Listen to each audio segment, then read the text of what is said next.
تو پاکستان بھی اپنی اصل نارملسی کی طرف آ نہیں سکتا جہاں پہ فورن انویسٹر جو ہیں وہ آ کے. اب آپ مجھے بتائیے چائنا کے کتنے ریزرویشن رہے آپ کے ساتھ؟ کیا آپ کی سیکورٹی سچویشن کو آپ کو امپروو کرنے کی ضرورت ہے؟ آپ کے اس کے علاوہ دیگر ممالک کے حوالے سے بھی آپ کیا فورن انویسٹر کو اس طرح آ کے یہاں پہ انویسٹ کرنا چاہے گا جب تک آپ سیکورٹی سچویشن کو امپروو نہیں کریں گے؟ So every stakeholder has contributed to this situation today. Quite interesting and quite apt analysis آپ کا. لیکن اس کا سولیوشن کیا ہوگا جو نیکسٹ ہمارا لیگ ہوگا کوشچنس کا، اس میں اس پہ بات کریں گے. لیکن کمنگ ٹو یو سید مزمل شاہ صاحب، آپ کے نزدیک کیا وجہ ہے کہ میڈیا پر ڈبیٹ نہیں ہو رہی، جبکہ جو رپورٹ سامنے آئی ہے institute of economic and peace کی، وہ کہتی ہے جی 45% کا اضافہ ہو گیا ہے اور 91% زیادہ حملے ہوئے ہیں کالعدم ٹی ٹی پی کے، فتنہ الخوارج کے. تو کیا وجہ ہے کہ ہمیں میڈیا پہ یہ ڈیبیٹ نظر نہیں آ رہی، ہمیں وہ سینیٹائزیشن نظر نہیں آ رہی، ہمیں وہ اپروچ ایک ہولسٹک نیشنل اپروچ نظر نہیں آ رہی؟ اور ذمہ دار کون ہے اس دہشت گردی کے بڑھنے کا؟ دیکھیں، اس پہ جہاں تک میڈیا کا تعلق ہے تو اس میں میڈیا جو ہے نا وہ ایک اٹینشن اکانومی کے اوپر چلنے والی چیز ہے. جتنی اٹینشن اس کو دی جائے گی اتنا ہی اس کے ریونیوز میں اور اس کے فریم ورک میں اسٹرینتھ آ جائے گی.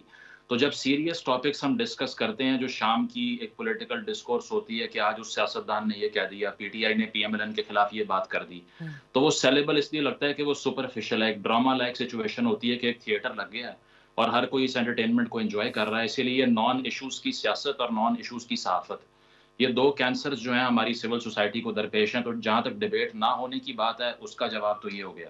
جس رپورٹ کا آپ تذکرہ کر رہی ہیں اس میں یہ بھی لکھا گیا ہے کہ ایک سال میں 1000 کے قریب کیجولٹیز ہیں. میرا خیال ہے کہ اتنا بڑا نمبر دنیا میں سیکنڈ نمبر پر ابھی پاکستان فال کرتا ہے ایز فار ایز ٹیررزم کے واقعے. اس کا جو سلوشن ہے، اس کے پہلے تو آپ کو اپنے آپ کو یہ کنونس کرنا ہے کہ یہ جو فینومینا ہے اس پہ کوئی اوپینین ڈیوائیڈڈ تو نہیں ہے. وہ انگریزی میں ایک جملہ ہوتا ہے، تھاٹ پروسیڈز ایکشن، یعنی کہ کوئی بھی ایکشن لینے سے پہلے ایک سوچ ڈیولپ کرنی پڑتی ہے، اس کے بعد ایکشن کی سٹیج آتی ہے. اے پی ایس اٹیک ہوا، ایک بروٹل میسیکر ہوا پاکستان میں، پاکستان کے اپنے شہریوں کا، بچوں کا، جو کہ ابھی جوونائل تھے اس ایج میں. اس کے بعد آپ نے ایک ڈاکومنٹ بنایا نیشنل ایکشن پلان. آج اس نیشنل ایکشن پلان کے کتنے پوائنٹس ایسے ہیں جس پہ آپ نے عمل کر لیا ہے؟ میں سمجھتا ہوں 10% بھی نہیں ہوا. اس میں ڈی ریڈیکلائزیشن کے پروگرامز تھے، اس کے علاوہ ریگولرائزیشن آف انسٹیٹیوشنز تھے جو کہ سیمیناریز ہیں یا دیگر اس طرح کے انسٹیٹیوشنز ہیں. ابھی تک کچھ امپلیمنٹیشن کی سٹیج تک نہیں پہنچا. جہاں تک آپ فیڈریشن کی بات کر لیں تو آپ پختونخوا کی حکومت اور وفاق کے نیریٹو کا فرق دیکھ لیجئے. گنڈا پور صاحب وزیر اعلیٰ بنتے ہیں تو ان کو ٹی ٹی پی کے کمانڈروں کی طرف سے مبارکبادیں پیش کی جاتی ہیں. اس کے علاوہ وہ شروع سے طالبان کے دفتر کھولنے کے حامی، وہ شروع سے جو تحریک انصاف کی حکومت تھی وہ کہہ رہی تھی resettlement of T T P کروانی ہے ہم نے. جو بچرز ہیں پاکستان کی لوکل پاپولیشن کے، ان کو لا کے ری سیٹل کرنا ہے. تو پہلے آپ نیریٹو کلیئر کریں، پہلے آپ ڈیسائیڈ کریں کہ بلیک اینڈ وائٹ میں آر دے گڈ پیپل اور bad people. Once you decide, کیونکہ آپ نے فارن پالیسی کیا بنائی کہ افغانستان میں ریجیم چینج ہوا ہے اور اس کے بعد وہ ہماری بات سنیں گے؟ نہیں سن سکتے، کیونکہ افغان طالبان کی حکومت اتنی کمزور ہے کہ اگر وہ ٹی ٹی پی کے پیچھے جائے گی تو ٹی ٹی پی اور داعش خراسان الائنس کر کے افغانستان کی جو طالبان کی رجیم ہے اس کو کمزور کر سکتے ہیں. تو یہ ہمیں نظر نہیں آیا پہلے، ہم نے بہت غلطیاں کی. اور آج بھی مسئلہ ایکشن لینے کا نہیں ہے، مسئلہ ایڈیالوجی کا ہے. پہلے سب پارٹیز کو ایک پیج پر لے کے آئیں کہ ایکشن لینا ہے، تب کچھ ہو سکتا ہے. ادروائز بالکل ٹھیک مزمل شاہ صاحب، you have hit the nail rightly and aptly. اور یہی میرا اگلے سوال کا، سعید قاضی صاحب سے سوال کا میرا کرکس بھی یہی تھا کہ کیا جو ڈویژن ہے ایک نیشنل اپروچ میں، چاہے وہ تھاٹ کی اپروچ ہو، چاہے وہ ایکشن کی اپروچ ہو، سعید قاضی صاحب یہ میرا سوال آپ سے ہے. خیبر پختونخوا اور بلوچستان یہ سب سے زیادہ دہشت گردی سے افیکٹڈ ہیں. افغانستان میں افغان طالبان کی حکومت آنے کے بعد سو آن اینڈ سو فورتھ، اس کے باقی فیکٹرز بھی ہو سکتے ہیں. لیکن ایک طرف جب بنو کینٹ پہ حملہ ہو رہا ہے، کالعدم ٹی ٹی پی فتنہ الخوارج کر رہی ہے، اور ساتھ ہی خیبر پختونخوا کی حکومت یہ بیانیہ کرے کہ ہم افغان طالبان سے مذاکرات کے لیے وفد بھیجیں گے، ایک چھوٹا وفد بھیجیں گے، پھر ایک بڑا جرگہ بھیجیں گے، تو ملک میں دہشت گردی کے واقعات 91% اضافہ ہو گیا. 1000 سے زیادہ آپ کے شہری شہید ہو گئے، دوسرے نمبر پہ آ گئے آپ دنیا بھر میں دہشت گردی کے واقعات کے حوالے سے. لیکن ابھی بھی آپ کنفیوزڈ ہیں. تو ذمہ دار کون ہے اس کا، سعید قاضی صاحب؟ اور ہم اس پہ میڈیا پہ ایک ڈیبیٹ، لوگوں کو ایک سینسٹائز کیوں نہیں کر رہے ہم اس حوالے سے؟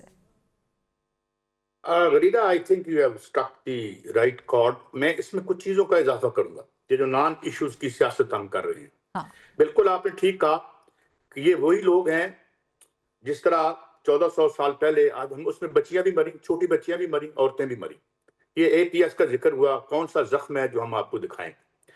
لیکن اس کے ساتھ میں ایک چیز اور بھی شامل کرنا چاہتا ہوں، وہ یہ ہے کہ ایک رپورٹ کل اور بھی آئی ہے جس کو میڈیا نے کوئی لفٹ نہیں کروائی. اس کے ساتھ ساتھ وہ ادارہ شماریات کی رپورٹ تھی کہ یہاں غربت کتنی بڑی ہے. کل کی ڈان کی اشاعت میں اس رپورٹ کو مزید ایکسپلین کیا ہے غزن جلال نے ان کے اوپیڈ پیج پر کہ یہ 20% ملٹی ڈائمینشنل میں تو 40% ہے ہماری غربت. پھر انہوں نے سٹینٹڈ گروتھ، یہ وہ معاشی دہشت گردی ہے جو اس دہشت گردی کے ساتھ ہو رہی ہے اور اس سے ہمارا کوئی کنسرن نہیں، نہ کسی پولیٹیکل پارٹی کا اور نہ میڈیا کا. 2,50,00,000 بچے سکول سے باہر بیٹھے ہوئے ہیں. کون کر رہا ہے یہ؟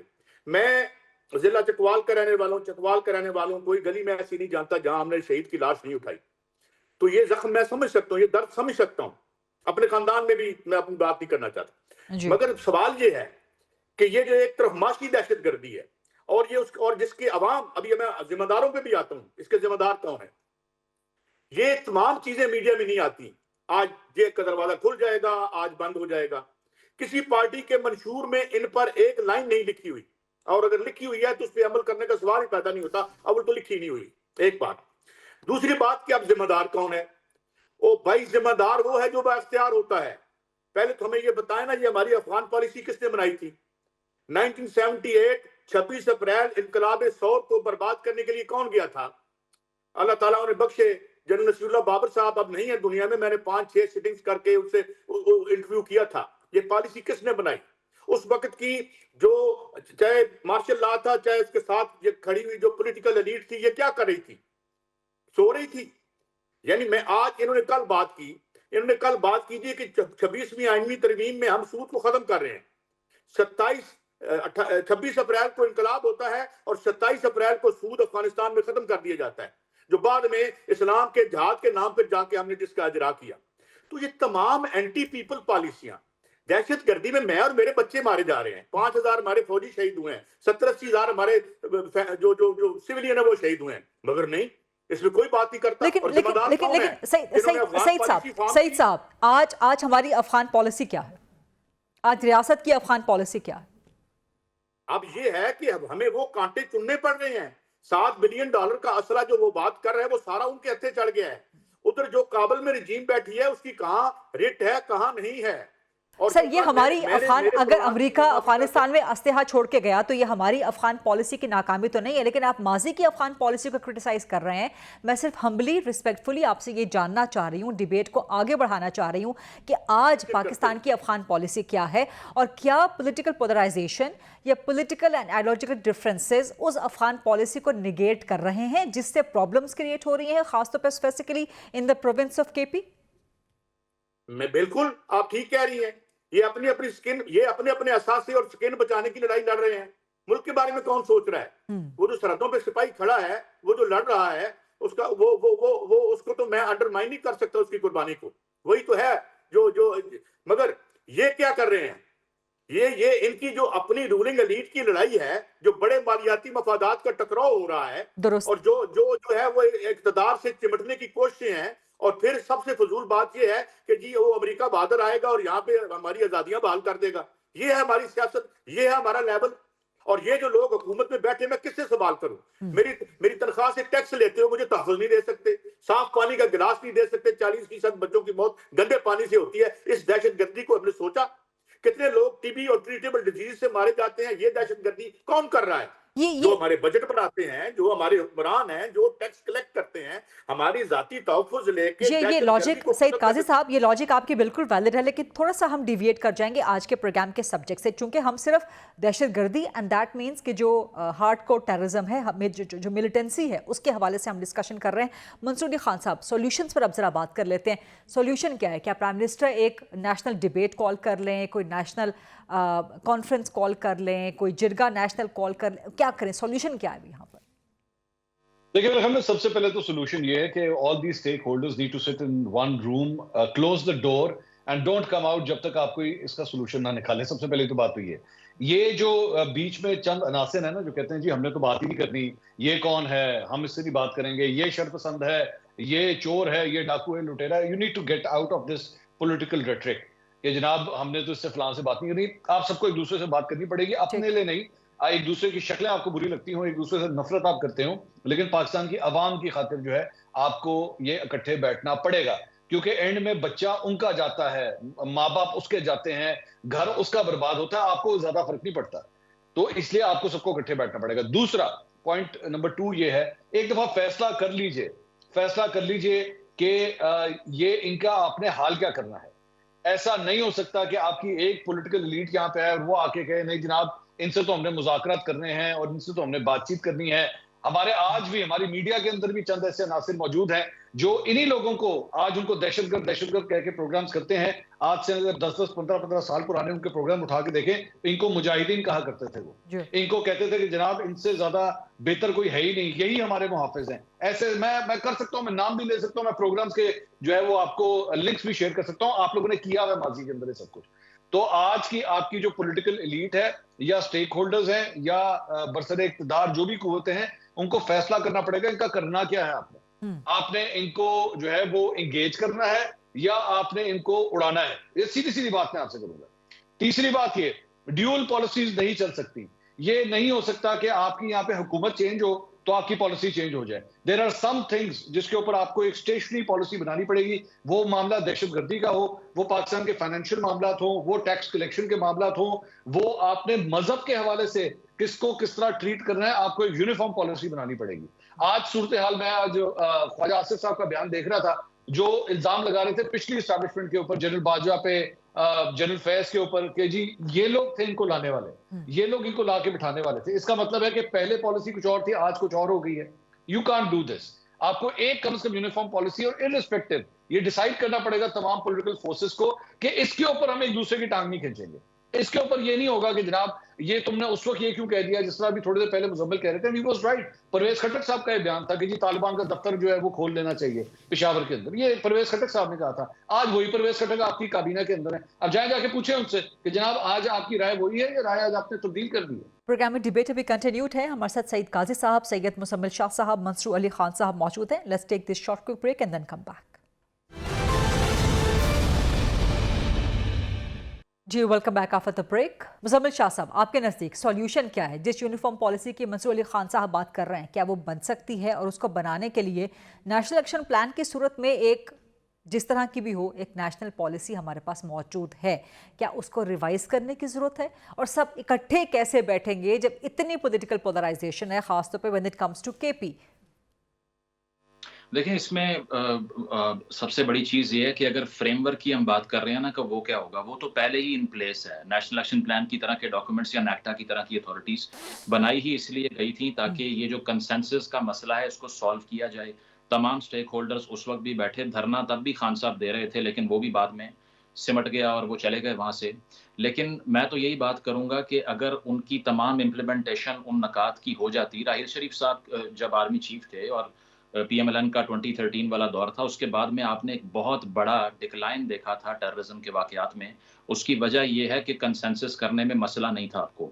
اب آ کر یہ اگر کہا جائے, جس طرح مجھے یاد ہے اسٹیٹمنٹ خان صاحب کا, انہوں نے یہ بولا کہ میں ٹی ٹی پی سے بات کر لوں گا, P M L N Peoples Party سے میں بات نہیں کر سکتا. دوسری چیز آپ نے افغان پالیسی کی بات کی تو وہ اتنی ڈیلوژنل ہے کہ غلامی کی زنجیریں توڑ دی بھی کہا گیا. ایون خواجہ آصف صاحب نے یہ ٹویٹ کیا, مجھے یاد ہے, کہ سیلیبریٹ کیا ان کی وکٹری کو وہاں پہ. ہم نے یہ نہیں دیکھا کہ وہ جب بھی آئے ہیں ادھر افغانستان میں تو یہاں پاکستان کے اپنے شہریوں کا بلڈ سپلنگ ہوئی ہے. جب سے افغانستان میں یہ رجیم آئی ہے 300% اضافہ ہوا ہے ٹیررزم میں یہاں پہ. لیکن کسی کو یہ فکر نہیں تھی اس دور میں کہ جو آپ مبارکبادیں پیش کر رہے ہیں یا غلامی کی زنجیریں آپ توڑ رہے ہیں, وہ وہاں پہ بچیوں کو اسکول نہیں جانے دے رہے, وہ وومن ایجوکیشن کے دشمن ہیں, وہ خواتین کو پڑھنے نہیں دے رہے, اور آپ سیلیبریٹ ایسے کرتے ہیں جیسے بہت بڑی کوئی ہیومنسٹ رجیم آ گئی ہے. دوسری چیز آپ نے پالیسی کا سوال کیا تھا. اب ہماری فی الحال پالیسی آپ سن لیجئے, وہ یہ ہے کہ ہم حقانی گروپ کے اوپر ریلائی کر رہے ہیں اور ہم سوچ رہے ہیں ہم ان سے انگیج کریں گے, اور جو کندھاری گروپ ہے طالبان کا وہ ان کو کنونس کر لے گا. لیکن مسئلہ یہ ہے کہ ریاست کے اندر اگر ایک سوورن ہونا تو اس کے بعد میں آپ انگیجمنٹ کر سکتے ہیں. اگر سوورن ہی 8-10 ہیں تو آپ کس سے بات کریں گے؟ اگر آپ حقانی گروپ کو اپنا ایلائی مانتے بھی ہیں اس سٹیج تک, تو کیا وہ کنونس کر سکتے ہیں افغان طالبان کی ایک پوری اینٹی کو کہ وہ ٹی ٹی پی کے خلاف آپریشن شروع کر دے؟ نہیں کر سکتے. اس کی وجہ ہے کہ داعش خراسان کی بھی میں نے آپ کو مسئلہ بتایا ہے اس کے علاوہ جو ایٹم کی تحریک ہے ایسٹ ترکستان اسلامک موومنٹ جو چین پہ حملے کرتی ہے, زنجیانگ ریجن پہ حملے کرتی ہے, اس کا بھی ایک. تو اس سب کو ختم کرنے کے لیے جو سلوشن ہے, میں یہی کہوں گا کہ جب تک یہ پولیٹیکل فورسز اسٹیٹسمین بن کے نہیں سوچیں گے, یہ اپنے پیٹی ڈفرینسز کو سائڈ لائن کر کے لانگ ٹرم بات نہیں کریں گے, تب تک سلوشن کی طرف نہیں جا سکتے. کوئی بھی آئے, P T I, Noon League, Peoples Party, they should ensure کہ جو تامل ٹائیگرز کے خلاف سری لنکا نے کیا, بہت بڑی مثال ہے, سب اکٹھے ہوئے, انہوں نے کہا کہ تامل ٹائیگرز کا 1% فریکشن بھی ہم چھوڑیں گے نہیں باقی, and they did that. We can also do this, it's just a matter of intention. It's just a matter of intention. لیکن وہ انٹینشن کب آئے گی؟ جب خیبر پختونخوا کی حکومت کہتی ہے کہ ہم افغانستان میں وفد بھیجیں گے, پہلے چھوٹا وفد بھیجیں گے, پھر بڑا جرگہ بھیجیں گے, ہم بات کریں گے. جب اتنے آئیڈیالوجیکل اینڈ پولیٹیکل ڈفرینسز ہیں تو how would time be able to bridge them? Muzammil Shah صاحب. اچھا, آپ اس میں دیکھیں نا, یہ اس میں ان کا سوال جو مطلب جو پی ٹی آئی کا ایک کلیم تھا کہ ہم صوبائی حکومت سے انگیج کر لیں گے. شیخ مجیب کے 6 نکات میں سب سے زیادہ کھٹکنے والی بات ہمیں یہ تھی کہ وہ کہہ رہا تھا کہ جو یعنی کہ جو ایسٹ پاکستان ہے وہ اپنی فارن پالیسی بنائے گا. تو آپ حساب لگائیے کہ جو شیخ مجیب ڈیمانڈ کر رہا تھا, پی ٹی آئی ڈیمانڈ کر رہی ہے کہ ہمیں ایز اے صوبہ فارن پالیسی اپنے بنانی دیجیے. اس کی تو کانسٹیٹیوشن میں کوئی گنجائش نہیں ہے. فیڈریشن اور وفاق جو ہے صرف وہ فارن پالیسی انگیجمنٹ کر سکتا ہے, ادروائز یہ سب ہم یہ نہیں کہہ سکتے کہ یہ کانسٹیٹیوشنل ہوگا. دوسری چیز, آپ نے فاٹا کا مرجر کیا, لیکن ابھی تک گنڈا پور صاحب کا بیان کیا آتا ہے کہ جب کرم کے اندر 100 بچے کھانا اور غذا نہ ملنے کی وجہ سے مر گئے, شہید ہو گئے, تو بیان کیا آ رہا ہے کہ میں امید کرتا ہوں کہ جرگہ اچھا فیصلہ کرے گا. اگر ہر چیز جرگے نے کرنی ہے تو آپ سی ایم آفس میں بیٹھ کر کیا کر رہے ہیں؟ یا پھر آپ نے جو مرجر کیا ہے وہ صرف آن پیپر ہے؟ تو میرا یہ خیال ہے کہ پی ٹی آئی کا نیریٹو اسی لیے اس وقت ریلیونٹ نہیں ہو سکتا. یا تو وہ وفاق میں ہوتے, وہ پالیسی بناتے, ہم ان کے ساتھ کھڑے ہوتے. اب ایز اے صوبہ اگر وہ طالبان کو اب فورس فار گڈ سمجھتے ہیں تو میرا سب سے بڑا مسئلہ یہ ہے, میں یہ سوچتا ہوں, میں نے پہلے بھی یہ بولا تھا کہ 8 فروری کے انتخاب میں نا پاکستانیوں کے پاس 2 آپشنز تھیں, یا پرو اسٹیبلشمنٹ پارٹیوں کو ووٹ دے دیں یا طالبان کو ووٹ دے دیں. ٹھیک ہے, تو ایک اگر آپ اتنے بڑے پروپوننٹ بن کے ان کے سامنے آ گئے ہیں تو پھر آپ کو, میرا خیال ہے کہ جو جانیں ہماری جا رہی ہیں ہزاروں کی تعداد میں, اس کا کوئی ادراک نہیں ہے. وہ کرنے کے لیے ان کو انگیج کرنا پڑے گا. پہلے پی ٹی آئی کو کنونس کر لیں, اس کے بعد میں آپ طالبان کا حل نکال سکتے ہیں. Quite a loaded statement. تھوڑا سا اب آگے بڑھیں گے, ذرا کچھ پولیٹیکل ڈیبیٹ کے حوالے سے, پولیٹیکل ہیپننگس کے حوالے سے. سعید قائد صاحب, میں آپ کی طرف آؤں گی. اسد کیسر کہہ رہے ہیں کہ جو اپوزیشن اتحاد بننے جا رہا ہے اور یہ چارٹر آف ڈیموکریسی ایک نیا ہوگا, جو اولین چارٹر آف ڈیموکریسی ہے, جو اوریجنل چارٹر آف ڈیموکریسی ہے بٹوین نواز شریف اینڈ محترمہ بینظیر بھٹو شہید, that was a turning point, that was the decisive point in Pakistan's political history and Pakistan's political course. کیا اسی طرح کا اب یہ turning point charter of democracy 2.0 ہو سکتا ہے سعید قاضی صاحب؟ جبکہ ہمیں ایک طرف مولانا فضل الرحمان جیسی ایکسٹریم, ایک طرف پاکستان تحریک انصاف جیسی ایکسٹریم, شاہد خاقان عباسی, یہ سب لوگ, بلوچستان کی نیشنلسٹ پارٹیز, سندھ کی نیشنلسٹ پارٹیز, کیا یہ سب مرجر ہو سکتا ہے سعید قاضی صاحب؟ بالکل, میں اس کی طرف مگر ایک فکر کی مجھے اجازت دیں. میں آرڈنٹ فالوور ہوں آپ کا بھی اور منصور علی خان صاحب کا بھی. یہ جو تجویز آپ کے پلیٹ فارم سے آئی, بالکل ہمیں ایک تو نام بتانے چاہیے کون ان کو مجاہدین کہتا تھا, اور ساتھ ایک لسٹ اور بھی جاری کرنی چاہیے کہ ان سے الیکشن کے نام سے فنڈ کون لیتا رہا, یہ کیا الزامات تھے, درست تھے, یہ غلط تھے. میں سمجھتا ہوں یہ ملک کی بہت بڑی خدمت ہوگی. Now coming to the next, I have no hope in this, یہ جو نیولی جو الائنس بن رہا ہے. تو مولانا بہت ہی ایک زیرک آدمی ہے, میں کوئی وہ, اور ان پر اگر یہ پی ٹی آئی ڈیلائے کرے گی تو it will be a grave mistake.